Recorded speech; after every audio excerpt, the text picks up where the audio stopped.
Hello Pisces, Sun, Moon, Rising, and Venus Signs. Kamusta kayo? Sana po nasa mabuti kayong kalagayan. Welcome back po sa Star Tarot. At kung bago kayo rito, welcome din po kayo. Please subscribe, like, share my videos, and leave me a comment kung nakaresonate po kayo. Thank you. So, tignan natin kung ano ang ganap ni Pisces. We have Amethyst.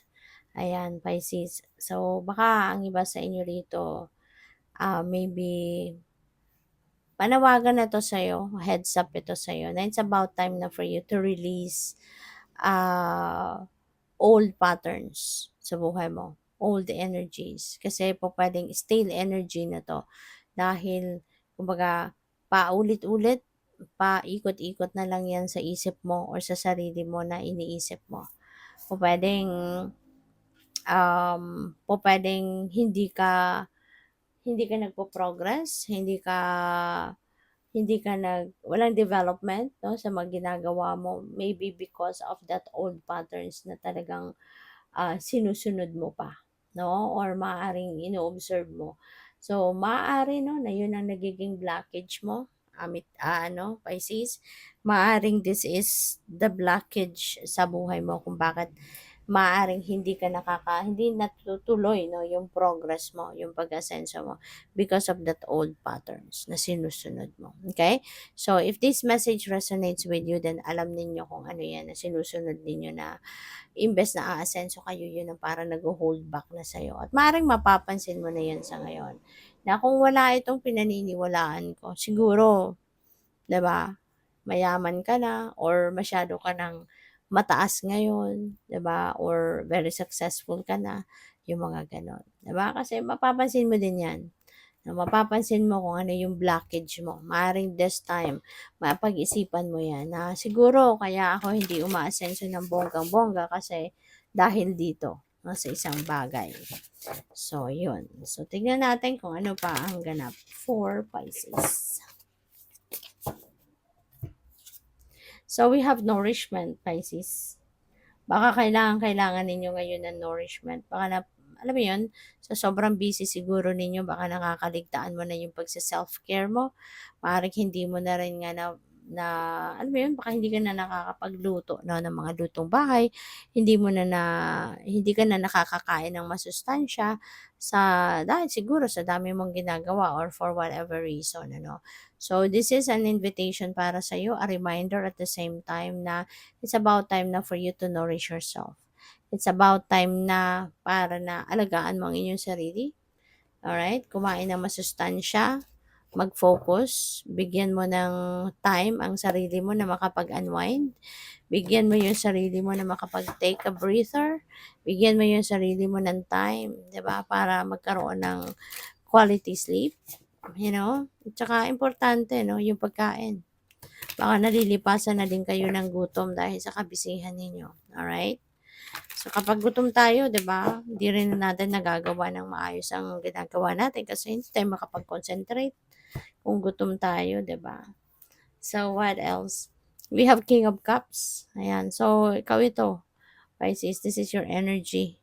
So, this signifies na maaring mas magiging ano kayo ngayon, mas magiging malakas ang inyong radar. Alright? Yung ang inyong intuitive mind, no, yung intuition ninyo will be on point, will be heightened around this time. Kaya magiging, kumbaga, powerful, no, yung ano ninyo, magiging powerful yung psychic abilities ninyo at this time. So, importante, no, na pakinggan mo yan. Maraming downloads ang dadating sa'yo. Maraming intuitive messages and nudges ang pwedeng dadating. No? Kaya, take advantage of that. No? Na mapakinggan mo kung ano man mga bagay na yan na ibibigay sa iyong gabay. So, we have Seven of Swords. Ayan. So, this is a warning para sa iyo. Kasi si Seven of Swords is an energy of liar, cheater, and stealer. Maaring meron ditong gustong mambudol sa'yo, meron ditong gustong manloko sa'yo, meron ditong mga kasinungalingan siguro, 'di ba, na sasabihin sa'yo ng kung sino man. So, be careful, habang ngayon ay napakalakas ng inyong psychic abilities, gamitin ninyo yan to your advantage. Maging ano ka, maging vigilant ka, maging talasan mo ang inyong radar para na ma-pick up mo agad yung energy na kung sino man ito na pwedeng manloloko sa paligid mo. Okay? So what else? We have the Eight of Cups. Eight of Cups is a departure energy. Okay? So meron kang iiwan ng sitwasyon. You are leaving something or someone behind you. Whatever this is na possible na hindi ka na masaya dito. Hindi ka na komportable, hindi ka na masaya. You're not, you're not happy with this. Kung ano man ito na sitwasyon mo sa buhay. Kaya you're walking away from this. Maybe you are also seeing an opportunity, 'di ba? Kaya ngayon, you're going to take advantage of that. Na habang may oportunidad, kukunin ko na 'to, no, para makawala na ako dito sa sitwasyon na 'to na alam mong hindi ka na komportable, hindi ka na masaya, hindi na 'yan ang lugar mo. So what else? We have King of Wands. Ayan. So, alam mo Pisces, pupuwedeng you are also surrounded with mature people, pupuwedeng mga matured na 'to by age or maaaring ang dami ito mga klaseng tao na marami ng wisdom na napulot sa buhay nila, 'no? And, pupuwede ng iba sa inyo rito, Pisces, is, or baka kayo 'no, baka kayo din, kasi pupuwedeng ano sila, pupuwedeng nasa mataas na posisyon sa kanilang trabaho sila. Maybe nasa mga tao itong nasa position of power, 'di ba? So baka kayo, pupuwedeng kayo'y mapupunta sa gano'ng sitwasyon or kung hindi pa kayo nando'n sa sitwasyon na 'yon, 'no? So pupuwedeng mapo-promote ang iba sa inyo, something like that. Pupuwedeng kayo ay magiging manager na, magiging supervisor, mga gano'n, 'no? So this could be a promotion, this could mean a promotion para sa iba sa inyo at kayo yung uupo sa seat of power, kayo yung uupo sa bilang nasa position of authority, 'no? So pupuwedeng gano'n din ang ganap dito. Or you're going to be dealing with these people, 'di ba? Baka meron kayong mga transactions or negotiations or mga conversations, important conversations na gagawin with the boss, puwedeng gano'n. So Six of Pentacles, generosity ito. So pupuwedeng merong magbibigay sa'yo, merong magdo-donate, merong tutulong, sa'yo, and that could be in the form of money. And at the same time ano, kayo din, kahit kayo'y may sariling pangangailangan, pero hindi rin ninyo hinihindian, hindi rin ninyo natitiis na hindi tumulong din sa iba, na hindi magbigay sa iba. So maaari na may mga financial blessings or financial, um opportunities na dadating dito sa inyo na pupuwedeng magdala sa inyo ng kaperahan, pero hindi niyo lang 'yan sasarilinin, hindi lang 'yan para sa'yo, you know?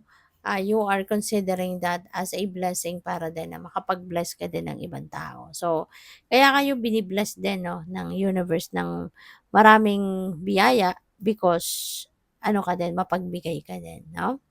So, what else? We have the Six of Wands, ayan. So, meron ditong ano, victory, magtatagumpay ka. Meron tagumpay na nag-aantay sa inyo dito. So, maaaring yung tagumpay na 'to ay naku, meron pang sumama. So, maaari na yung tagumpay na 'to is, about ano, about trabaho, 'di ba?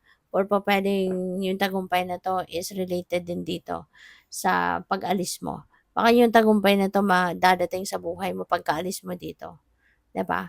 Kasi kung saan ka man papunta, saan ka man patungo, maaaring dun mo mahahanap yung victory mo, dun mo mahahanap ang kasiyahan mo, yung contentment mo, and that could be your victory. That could be a success para sa'yo, 'di ba? But yeah, you will be on the spotlight for some of you. Maaaring ikaw ay magkakaroon ng tagumpay sa kung ano man ang kunyari sa career mo, sa trabaho mo. So, maaaring yun ang mapagtatagumpayan mo, 'no? So, good luck sa'yo.